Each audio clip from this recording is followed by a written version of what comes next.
Hello and welcome. My name is Father William Maestri, and this is Overfed and Undernourished. The great man of letters of the 19th century, Ralph Waldo Emerson, held a kind of a gathering or dinner party at his home, and afterwards they were talking about how it went and so on. And evidently the group that Emerson happened to be involved in the most didn't quite fit his fancy. And he was asked how everything had gone, and he said, well, I was in a group in which the more and more they proclaimed their honesty, the more and more I counted the silverware. Well, there's a great deal of truth to that.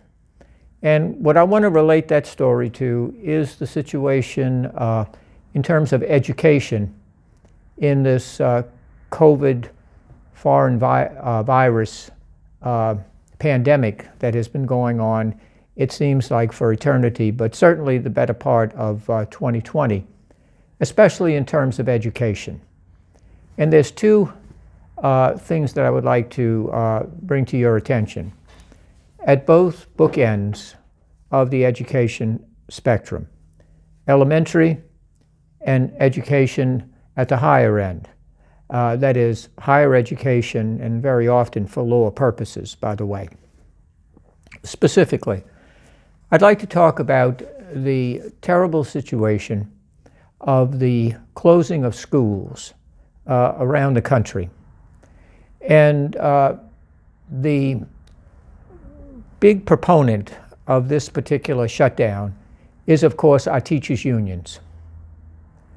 And we are told time and time again how important education is, especially in the formative and early years, how much we value children, how much we value education, how much we value parents and their involvement, and so on and so forth like this. Well, I'm sorry, but I'm beginning to count the silverware more and more, especially when it comes to the idea of what's best for children and what do parents want. We know what teachers want.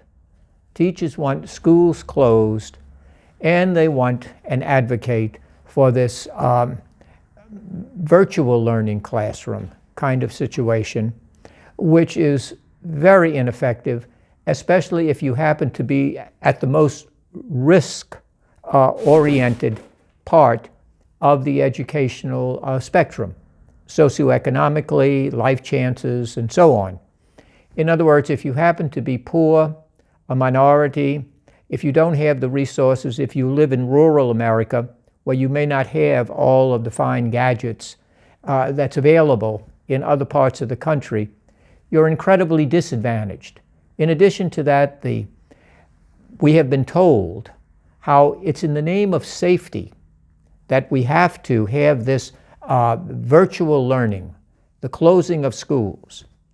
And now we find out from the CDC and others that the safest environment, or certainly one of the safest environments for children to be in, is in school. Especially at-risk children, especially those children who lack those resources at home, such as food, adult supervision, opportunity to get counseling and direction in their lives. Their education has suffered terribly, terribly. And when we talk about wanting parental involvement, parents want their children in school because parents intuitively or by common sense know that the best place for their children is in school. And again, if parents are working, and let's get this straight, many parents have to work. It's essential. So what do they do with their children? We talked a lot about the so-called latchkey children. Well, we have a whole lockdown of children now, where children spend great quantities of their day unsupervised. They have no adult voices, no adult direction, because teachers' unions have been at the forefront of this shutdown of our schools, all in the name of safety, all in the name of health, and all of these kinds of concerns that we know, and children are least susceptible to the virus. They're more susceptible and die more from the flu than they do from this foreign coronavirus. In addition, what about the mental health of children? What happens if there's abuse in the home, or psychological problems, or pressures that are taking place? Where do they go? Whom do they talk to? One another? My goodness, you talk about the blind leading the blind. That's exactly what has taken place. Or do not both fall into a deeper ditch than they're already in? Yet we're concerned about children. We're concerned about the inner city schools. We're concerned about education as the ticket out of those kinds of terrible, life-debilitating circumstances. Well, if we were really concerned about them, really concerned, we would open schools, teachers would be back in the classroom teaching. Children also are the least likely to spread a coronavirus. So the idea that somehow it is safer for them, quote unquote, sitting in front of a Zoom screen rather than having face-to-face contact with their peers, with their teachers, in an environment where they can be fed, looked after, receive the medical and psychological and educational resources that they need. I'm sorry. The line that's being put out by these national teachers' unions, it's so hypocritical, I think a Pharisee would blush. That's just how bad it is. And that really has to be called. Now, I know at some point, and I don't know when that point is, but at some point, an authentic, honest history of education in light of the effects of this virus upon our education, family, and children will be written. Not an ideological piece, not some piece funded by a think tank that's either right or left, but an honest, scholarly, factual history is going to be written. And I can assure you, this I do know, that there will be a chapter, or many chapters, written about the role of teachers' unions and what they played, along with the despicable politicians whose great fear is that somehow, somewhere, there's a group that doesn't like them because they operate by the law of survival, which means I want to get reelected. And therefore, I cannot afford to anger that particular constituency, that particular group, because that's my constituency. Whatever group is going to elect me, that's my constituency. Forget about the common good. I mean, we ought to be over that by now. You know, we ought to have a vaccine for that, to get rid of that. And yet, there's going to be a chapter written on just the teachers' unions, the politicians, and the health officials that now are coming out and saying, well, schools are the safe place, schools. But we have known that for months and months and months.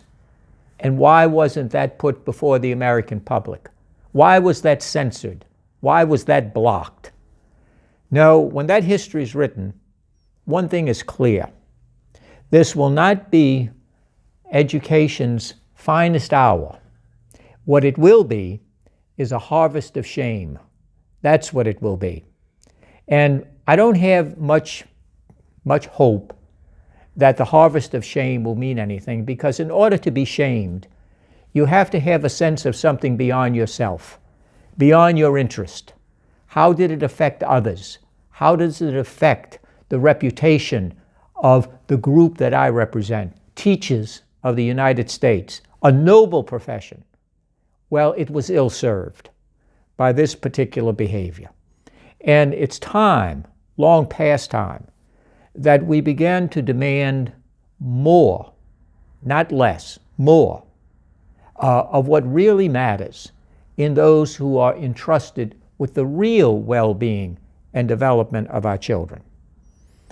Secondly, at the other end of the spectrum, that of higher education. And as I say, often it's higher education for lower purposes. And I'm talking specifically about our elite prestigious universities. Now, I'm sure all of you know, but I'll say it anyway. Prestige.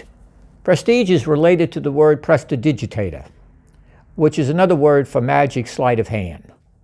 So our prestigious universities are excellent. They ought to offer a course and a PhD in prestidigitation, because our most elite universities with their large endowments, and I'm going to pick on Harvard, because after all, Harvard is the gold standard. Do you know that at present, the endowment of Harvard College or university, however you want to put it, with all of its schools and all of its influence, it is over $40 billion. That's not million, that's billion with a B. Do you know that that endowment is larger than the combined budget and gross national product of every country in Africa except South Africa? That's their endowment. And yet, when they started handing out money, aid and recovery, who was one of the ones in line with their grubby little hands out to get it? Harvard. Well, Harvard managed to be shamed, mainly because it was thought to perhaps be illegal, so they had to give some of it back. But not to be deterred, they continued to charge students full tuition, no in-class learning, no face-to-face learning, but you had to pay the full tuition, plus the fees, and all of these other things that went to keep Harvard's prestige and its elitism going right at the center of being the very cradle of knowledge in not only the United States, but worldwide. And Harvard and various other universities that we look upon as prestige and very hard to get into and demanding, those are the ones who are in line, again, with their hands out, reminding you of David Copperfield, Oliver Twist. More. I want more, sir. And they're always willing to take more. Do you know that this past, in this Christmas cycle, or in this giving cycle, as they call it, I probably don't call it Christmas, in this giving cycle, there's a massive campaign at Harvard to its alumni to increase their giving, along with a wonderful handout of several pages on how you can maximize giving while getting the maximum amount of tax deductions. So in other words, you can give and it'll never hurt.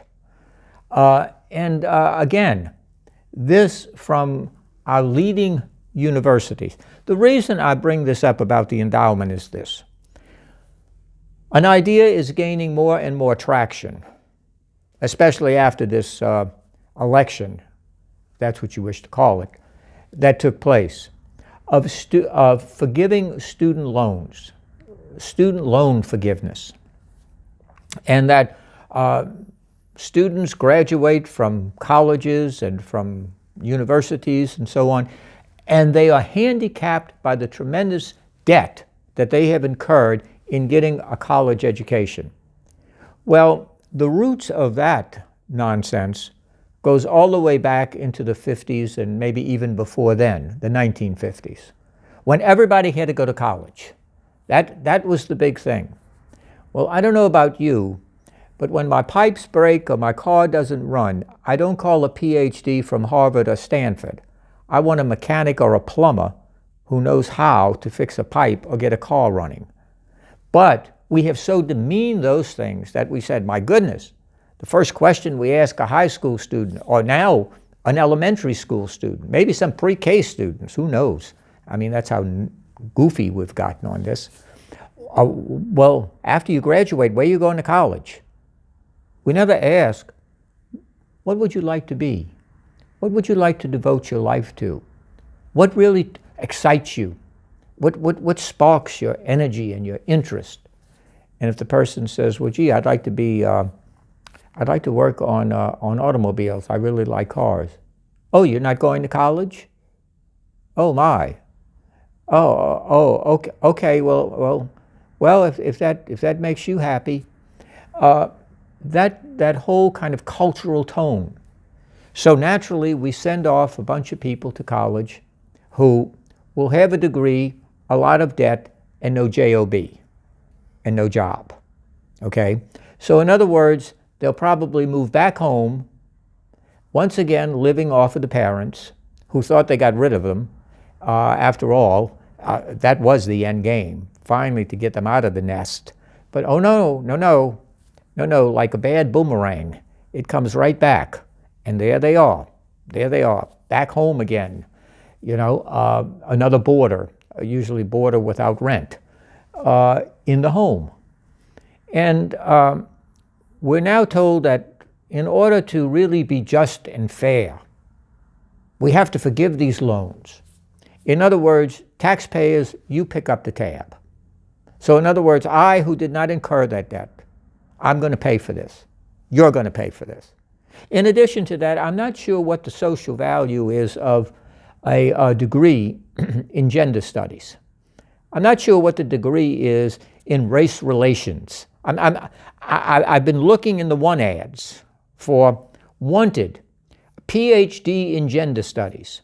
Now I'm not sure. I'm not sure what the market is for that. Obviously there must be one. I'm not sure what it is, because naturally in this mania for diversity, in this mania for inclusiveness and all of this sort of stuff, there obviously must be a market for it. But I'm not sure what that contributes to the social good, what that produces and what that brings forth. Have you ever seen the people who take those courses? They go into the course angry and they come out in a rage. Because you're a victim, the problems that you have are the result of racism or gender bias. Society is fundamentally evil, so why would you ever want to make it in an evil society? I haven't quite gotten the answer to that one yet. So all of that, I want to pay for and relieve that debt so that they can go on to aggrieve another generation of malcontents coming through the educational system. Why? Why wouldn't I want to, if you want to play this, let's get the debt off of young people. How about the person who wants to buy a home? How about the person who wants to advance their career in terms of something vital to the common good of society? What about someone who is making a contribution through some kind of career in genuine public service? What about them? What about relieving that? I have an even better idea. Why don't we go to Harvard and the elites, for whom tuition is more than a house, And why not ask them to, I don't know, make inroads into that $40 billion endowment and relieve some of that student loan pressure? What you mean reduce? Wait a minute, you mean reduce my endowment for that? Yes, it was like for education, and now you preach social justice and you're one of our moral betters, and you know how to lecture us on how to be good citizens and higher callings and all of this. Well, how strange that call becomes hollow to them when it is indeed directed to them. It doesn't happen. And so I think that it's very, very important that we understand that education is a fundamental basic social good, especially in the 21st century. There's no question about it. There are many dedicated elementary school teachers, many, many involved and concerned and loving parents, many, many great university professors and teachers, but they're muffled. they're intimidated, they're censored, so that their real concerns and real issues that come to the heart of education has a vital good for society are seldom, if ever, heard. Remember, we have a saying, don't we? The wheel that squeaks the loudest gets the oil. But that's incomplete. Yes, the wheel that squeaks the loudest gets the oil. It's also the first one replaced. I think it's long past time that we replaced a lot of these squeaky wheels that are shrill and are really not advancing education. They are not advancing the good of children. They are not preparing future leaders for the good society, because we are avoiding, we are allowing their souls to shrivel up. We are being overfed. We're overfed on a very bad diet that more and more we are not able to digest. And we are underfed. We're underfed on the virtues and values of a true republic, of what makes a vital society. And what makes a vital society is men and women of moral and virtuous character. That's the most important thing. Because if you have good people, if you have people with good morals and good virtues, you develop a good society. Education should always be for higher purposes. And that higher purpose is that which is beyond the individual self. I don't simply ask, what's in it for me? I ask what I can contribute. What contribution can my life make? Not simply for myself, but for those around me and those who will come after me. So hopefully, if we don't learn and move in that direction, then this opportunity, and I'll close on this. We hear this opportunity, we hear this idea that we should never let a crisis go by. We should never miss the opportunity to take advantage of a crisis. And usually what that means are sinister things. Well, I'll buy into that. Don't let a crisis go to waste. Demand better of those who are entrusted with your children, those with whom you send and entrust your sons and daughters for 4 years or more. Make sure that their education is for higher purposes, so that in the end, you are not left counting the silverware.